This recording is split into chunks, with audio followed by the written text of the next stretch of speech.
Well, Clive Weston's career in working with wine spans 40 years, based in the UK and here. Back in the 80s, he was on the other side of the world importing New World wines, as I think they were called then. After immigrating to New Zealand in 87, he joined the other side, Negotiants New Zealand Fine Wine Shippers, and is Managing Director of Nautilis Estate in Marlborough. Now, Clive is Director of New Zealand Wine Growers USA Limited, which under the catch cry complexity, and you may remember seeing that label this morning on Peter Crisp's presentation, so it was one of the things he put up with talking about companies getting into markets together. So under this complexity label, Clive is part of that, promoting New Zealand high-end wines in the United States. Please welcome Clive Weston.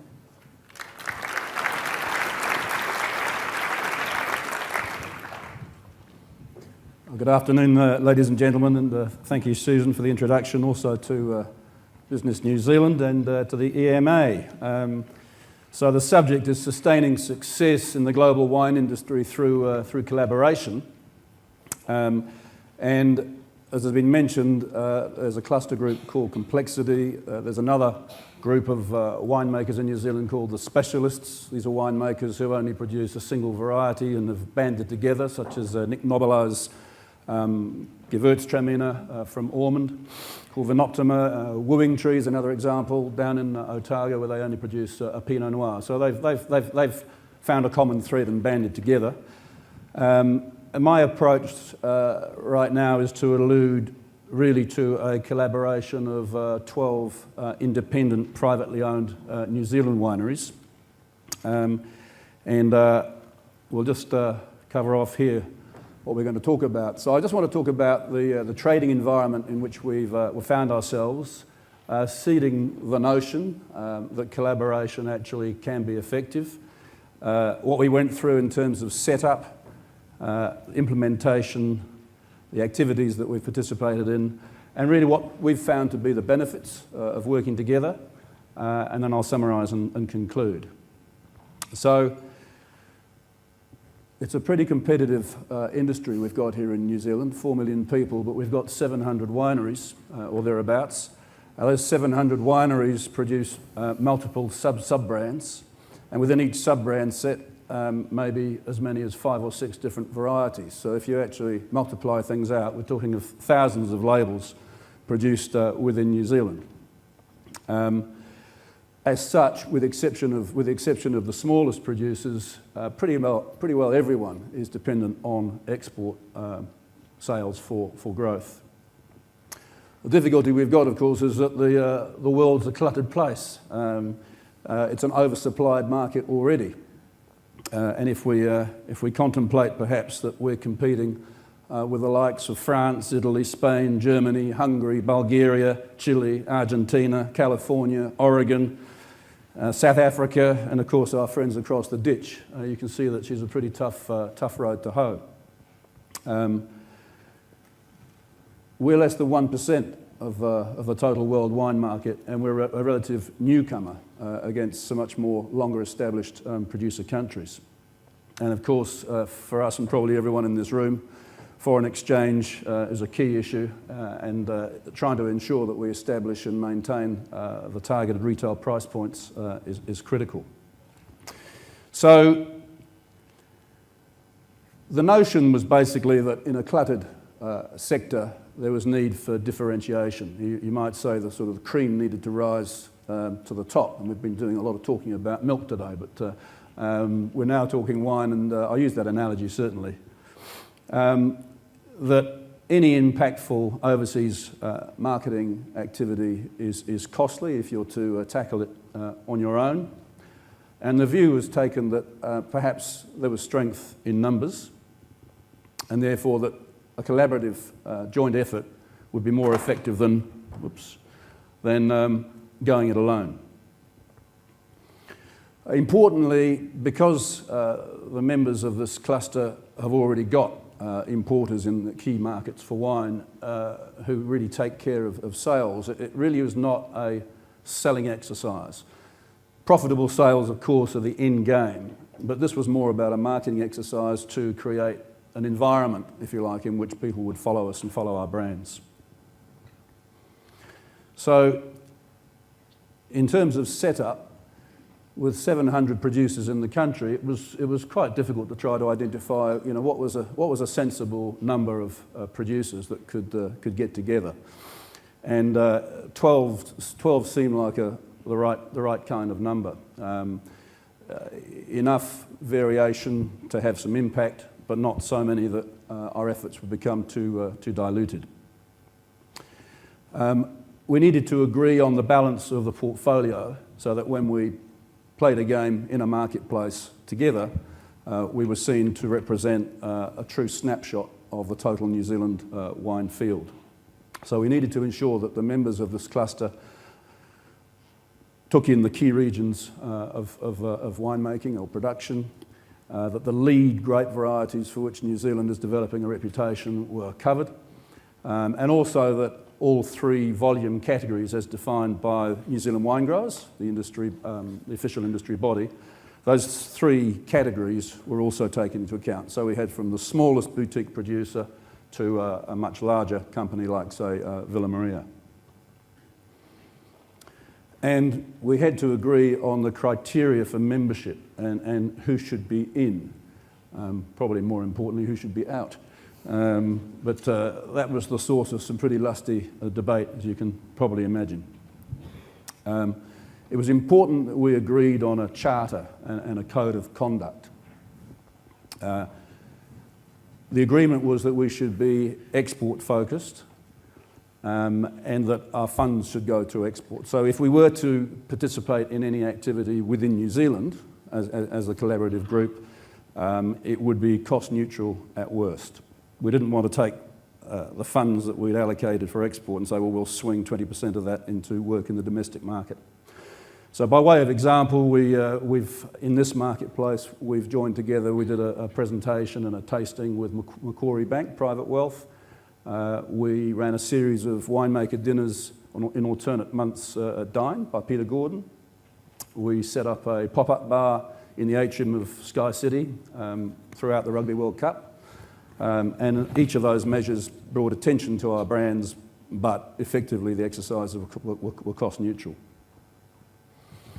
We also agreed that we should open our minds and accept outside of advice as to the best way forward. So we engaged some marketing consultants to bounce ideas off. So we set up a company, F12 Limited, and we identified the right rules and the instruments of that business, and we had to agree on a trading name. So that's us, that's the family of 12 independent, family-owned, artisanal producers. We've been notoriously referred to as the Gang of 12. We've been referred to as the Dirty Dozen, of course. But we are a family. We are a family of 12 wine producers. It was important we agreed a funding mechanism, clearly. And the key message was to be patient. Whilst we had sown the seed of the idea, we said, well, we're not going to rush into this and actually go to market until we've got all of the above points properly locked away. We've got a cast iron charter, a constitution that as such is set in stone. The objective being to ensure that the venture would be long-term and that there would be no divorce. So in August 2003, we had our first round tabling one afternoon down in Hawke's Bay among a number of friendly competitors. The phone had been buzzing around, people trying to identify like-minded companies that we felt maybe there'd be a healthy synergy with. And we sat around the table. We got a couple of ex-Saatchi & Saatchi advertising gurus to come in and share their thoughts. Was what we were thinking about going to work? What would the pitfalls be? And they provided some very helpful steerage for us. But really the next 18 months was spent on the legalese and on evolving the Constitution. It took that long to work through everything to ensure that we had absolutely everything covered and it was watertight. We consulted with NZTE. I gather Peter Crisp was here earlier on, and certainly an export grant from NZTE did allow us to do much more than we could have done on our own in terms of the initial setup, particularly with regards to evolving our brand, evolving our logo, and evolving our collateral. It was very important to us prior to any public announcement that we discussed our intentions with the official industry body, New Zealand Wine Growers, which represents every winery in the country. We were particularly concerned that, in a sense, that we would have their blessing for what we were doing, and we did not want to, quite obviously, be viewed by our peers who weren't members of the group as a splinter group. We needed everyone to be pretty well on side, not least the domestic media, journalists, wine writers especially.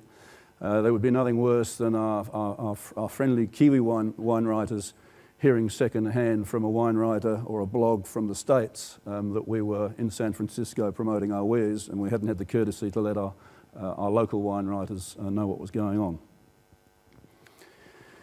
So July 2005, we set off for our first outbound activities. We took in San Francisco, New York and London. We've subsequently been to Dublin, to Chicago, to Brisbane, Sydney, Melbourne, Singapore, Hong Kong, and most recently this year we took a stand at Provine in Germany, which is the largest, I think 7 halls of wine exhibitors from all over the world, and we took a stand there.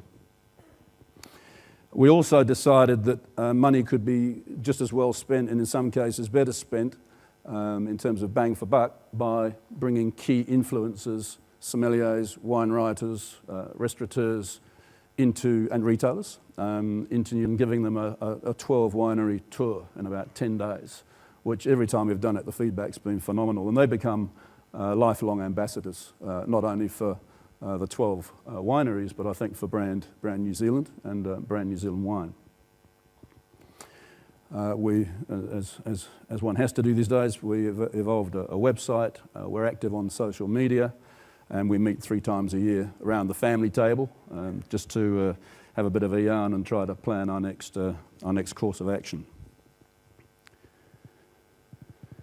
So there's just a collage of some of us overseas. I think that's mainly last October, November's foray into Asia via Melbourne. We dropped off into Melbourne for a day for a tasting, met with sommeliers, and then carried on to Singapore, where we did presentations to wine writers and on to Hong Kong. So the benefits, some of which I've touched on, we agreed that we would only use our top labels. I mentioned before that most wineries have 2 or 3 different subsets of brands. It was important to us that we were showcasing the very best of New Zealand. So we agreed that we would only show our top labels whenever the family participate in an event. 12 is the standard package for a case of wine, and that actually meant that trade and consumers could relate quite easily to the concept of 12 wineries, each with a bottle of wine in a case. And curiosity. The concept of competitors working together for the common good strikes a chord, and it really has taken some markets by surprise. In Singapore, it is very much dog eat dog. There are hundreds of importers, and they simply don't talk to each other. I'd go so far as to say that they almost hate each other. So when we turned up there on the first night, we thought, well, how are we going to break the ice here? Because between the 12 of us, let's say on average in most markets we have 6, say half a dozen importers representing the 12. We decided that we would get the Singapore importers into one room, private room in a restaurant with the 12 of us, and make peace. And that sort of set the tone for the next couple of days of promotional activities. And by the end of it, they were all great mates, and wondering, I think, why on earth they were at war the whole time, when in that actual fact collaboration was working perfectly well. Pooling of experience and intellectual horsepower, that's been a significant benefit for the family. Leadership positioning for the 12. We were the first cluster group in the wine industry in New Zealand, and I mentioned before that others are now following. So the specialists I alluded to, and complexity, another group. Our winery Nautilis is in both complexity in the States and in the family of 12 in other markets, but because we believe it's a good way to go. And a spin-off into non-marketing learnings. So what began as a marketing exercise, we're now saying, well, hang on, what about our winemakers and our viticulturalists getting together? So we have a viticulture and a winemaking field day at one of our 12 wineries each year, covering subjects such as organics, minimising water usage in growing vines. There are various topics that have been covered, but that's been a real spin-off. Purchasing power, 12 of us getting together to speak to the carton manufacturers or the glass manufacturers to negotiate a bulk collective buy price. Back office export-based processes and systems, 12 wineries all exporting to many countries around the world, but are we actually all doing it the best way in terms of our back office processes and systems? So we've recently held a meeting down in Wellington where the office ladies and guys who are the ones who have to sort of fill in all the documentation and meet the regs of different import countries, they sat around the table and thrashed things out. And pretty well all 12 of us got something new out of that day, a better way for us to do things. That last point, you know, certainly if you're a member of the wine business, you'll understand that, you know, it is a great community, and certainly camaraderie and bonhomie, having fun is a key part of what we're about. So I mentioned before that when we're active and we're out in market, certainly it's good for us, but we think it's good for the industry. It's good for brand New Zealand produce. It was interesting with the previous presentation there talking about New Zealand food, and absolutely wine and food go hand in hand. So we make a point of working closely with the likes of King Salmon, with Soleri Merino lamb, and New Zealand cheese producers as examples. And I think, of course, benefits to the whole of New Zealand. So really, just in summary for you, the global wine industry is an oversupply and is cluttered with brands. Our 700 wineries make up less than 1% of production, so we need to stand out. 12 premium producers banded together as a marketing group, the family of 12, but it took 18 months to establish a rock-solid charter, constitution and rules to keep us honest. We were very keen to avoid any industry splinter group mentality, and the benefits of the exercise continue to build into more areas than just marketing. Others have followed. Markets have been surprised but excited to find competitors working together. So just in conclusion, for like-minded businesses in certain industries, more will be achieved on a more cost-effective basis through collaboration than by attempting to take on the world alone. So take a look around, see if such entities exist, and get together over a glass of great New Zealand wine to discuss the opportunity. Thanks and good luck.